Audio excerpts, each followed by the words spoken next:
আসসালামু আলাইকুম। প্রধানমন্ত্রী তারেকের নির্দেশে ঈদুল ফিতরের আগেই গেজেট প্রকাশ। একই সঙ্গে দুইটি সুখবর সহ পূর্ণাঙ্গ তালিকা ঘোষণা। ভিপি নূর ও জুনায়েদ সাকি যা বলল। প্রধানমন্ত্রী অবশেষে ঈদুল ফিতরের আগেই গেজেট প্রকাশের চূড়ান্ত ডেডলাইন ঘোষণা করলেন। এই বিষয়ে বিস্তারিত আলোচনা করার শুরুতে আপনারা অবশ্যই ভিডিওটিতে একটি লাইক এবং চ্যানেলটি সাবস্ক্রাইব করে ভিডিওটি কন্টিনিউ করুন। প্রাথমিক দিক থেকে তিনি বেতন বৃদ্ধির বিষয়ে অবগত থাকায় নতুনভাবে পর্যালোচনা করার প্রয়োজন নেই, যার ফলস্বরূপ অর্থ মন্ত্রণালয়কে তারেক রহমান স্পষ্টভাবে বার্তা দিয়েছেন যে আগামী ঈদুল ফিতরের আগেই গেজেট প্রকাশ করার মাধ্যমে সরকারি চাকরিজীবীদের দীর্ঘদিনের সকল সমস্যার সমাধান করা হবে। দীর্ঘ ১১ বছর থেকে নতুন বেতন স্কেল না পাওয়ায় এর মাঝে যে বাজার দর বৃদ্ধি পেয়েছে তার সঙ্গে তাল মিলিয়ে চলতে কর্মচারীদেরকে হিমশিম খেতে হচ্ছে। তাই সর্বশেষ সিদ্ধান্ত মোতাবেক ভিপি নূর ও জুনায়েদ সাকি গেজেট প্রকাশের চূড়ান্ত সিদ্ধান্ত নেয়। আজ সকাল ৯ ঘটিকায় একটি বৈঠক অনুষ্ঠিত হয়েছিল।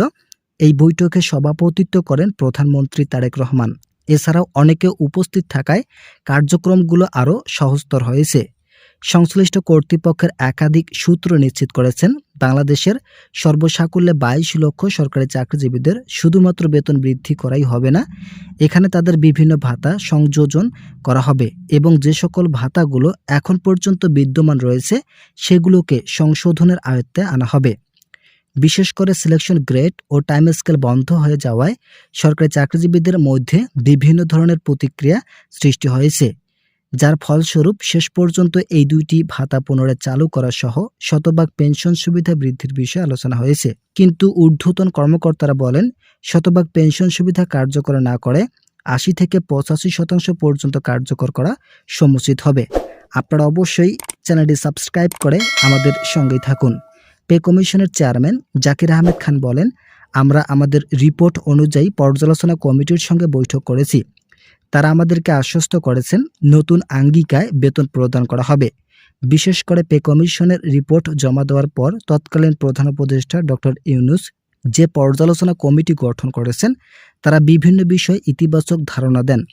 তাদের সিদ্ধান্ত মোতাবেক নবম জাতীয় বেতন স্কেল কার্যকর করা হলে সরকারি চাকরিজীবীদের সকল ধরনের বৈষম্য দূরীকরণ সহ আর্থিক সমস্যার সমাধান ঘটবে।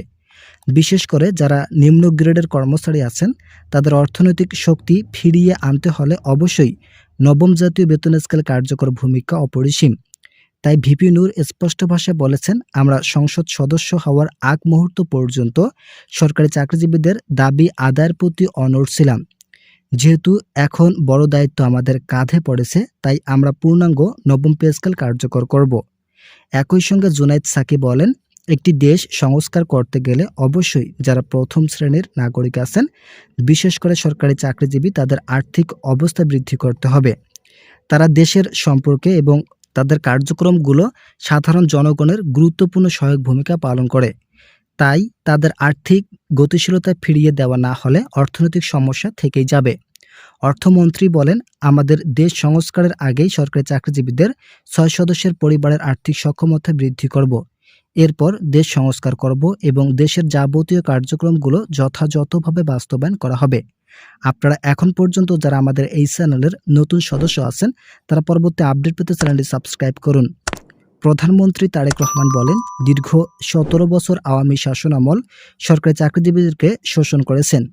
কেননা সর্বশেষ ২০১৫ সালের ৮ম বেতন স্কেল বাস্তবায়ন হওয়ার পর থেকে ২০২০ সালে নতুন একটি বেতন স্কেল বাস্তবায়ন হওয়ার সীমারেখা ছিল, কিন্তু সেটা বাস্তবায়ন করা হয়নি। এরপর আবারও ২০২৫ সালে বাস্তবায়ন হওয়ার ডেডলাইন থাকলেও সেটাও গ্রহণযোগ্য হিসাবে মেনে নেয়নি, যার ফলস্বরূপ সরকারি চাকরিজীবীদের মাঝে হতাশাজনক পরিস্থিতি তৈরি হয়েছে এবং তারা গুরুতর আন্দোলনের দিকে ধাবিত হয়েছেন। পূর্ণাঙ্গ তালিকা প্রকাশ সম্পর্কে জুনায়েদ সাকি ও ভিপি নূর দুইটি সুখবর দিলেন। প্রথম সুখবর, সরকারি চাকরিজীবীদের বেতন বৃদ্ধি করতে হলে অবশ্যই গ্রেড সংখ্যা পরিবর্তন করা প্রয়োজন। সর্বশেষ ২০১৫ সালের ৮ম বেতন স্কেলে গ্রেড সংখ্যা ছিল ২০, কিন্তু এই গ্রেড সংখ্যা কোনোভাবেই বৈষম্য নিরসন করতে সক্ষম হয়নি। বিশেষ করে সরকারি কর্মচারীরা তৎকালীন সময় থেকে এখন পর্যন্ত বৈষম্যের শিকার হয়ে আছেন। তাই তাদের সকল ধরনের বৈষম্য নিরসন করার লক্ষ্যে গ্রেড সংখ্যা ১৫টি রাখার নতুন সিদ্ধান্ত উঠে এসেছে। দ্বিতীয় সুখবর, মূল বেসিক সর্বনিম্ন 25,000 টাকা নির্ধারণ করা হবে। যদিও পে কমিশন থেকে সর্বনিম্ন বেসিক 20,000 টাকা বৃদ্ধির একটি খসড়া উপস্থাপন করা হয়েছে, তবে এটা কোনোভাবে কার্যকর পদক্ষেপ নিতে সক্ষম নয়। তাই সকলের মতামতের উপর নির্ভর করে মূল বেসিক 25,000 টাকা নির্ধারণের নতুন সিদ্ধান্ত উঠে এসেছে। ভিডিওটি শেষ করার পূর্বে আপনারা অবশ্যই চ্যানেলটি সাবস্ক্রাইব করুন।